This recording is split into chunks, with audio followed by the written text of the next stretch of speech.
we have educated over 1,000 girls and 200 girls, 200 boys, how we should be able to stop teenage pregnancy and also be able to ensure that our girls feel strong and they have the power to say no to teenage pregnancy and also be able to know that they can be able to say no to drugs and substances. As the data we have now, by 2019, pregnancy in Kisii County was 30%.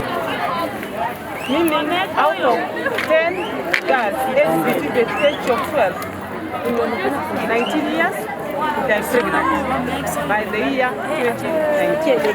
We have really worked better, and now by this year, earlier last year, our teenage pregnancy in Kisii County was 21%. Meaning, out of the 10 girls aged between the age of 12 to 19 years, 2 are pregnant. And the reason why we felt it's important for us to empower all these girls and boys, because we want our girls to be educated and have a better lifestyle in the future. We have realized that teenage pregnancy has a lot of implications in Kisii County, and we have given our target to reduce teenage pregnancy from 21% to 5% by the year 2027. That means in 5 years, we should be able to reduce teenage pregnancy in our Kisii County government, and our girls will be able to be educated. Kwa hivyo siku ya leo tumesherehekea hapa na wasichana wetu wote wa Kisii County kuja kuwasomesha kwamba hii siku ilikuwa ni siku muhimu sana katika Kisii County yetu. Gavana wetu Simba Arati ako na umuhimu sana ya kusema kwamba anataka watu wake wote wapewe huduma njema katika Kisii County. Na sisi wote tumeweka jitihada kubwa kuhakikisha kwamba wasichana wetu wasipate mimba wakiwa wadogo na chini ya miaka 20. Na mimba hii tunasema teenage or teen, ni wasichana ambao wanapata mimba wakiwa chini ya miaka 20.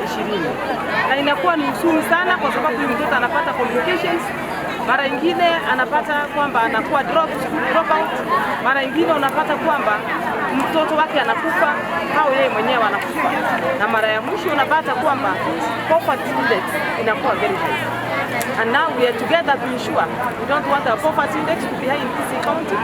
And again, tunataka wasichana wetu pia waelimishwe ndio wakuje kusaidia katika jamii yetu.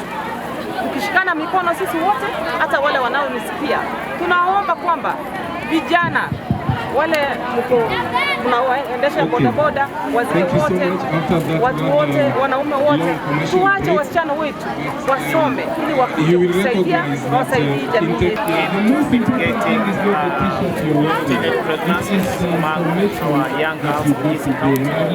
As it stands now, we are not doing very well as a county. The percentage is around about 20%. And we have a campaign and membership that is going to be run across the county to ensure that we reduce that 5%. We want to know that as a county, as a country, we want to ensure that our girl child is protected and given an opportunity, because we all know that those pregnancies are the ones that are raised the dropout from schools at the age of 15, 14 and even 16.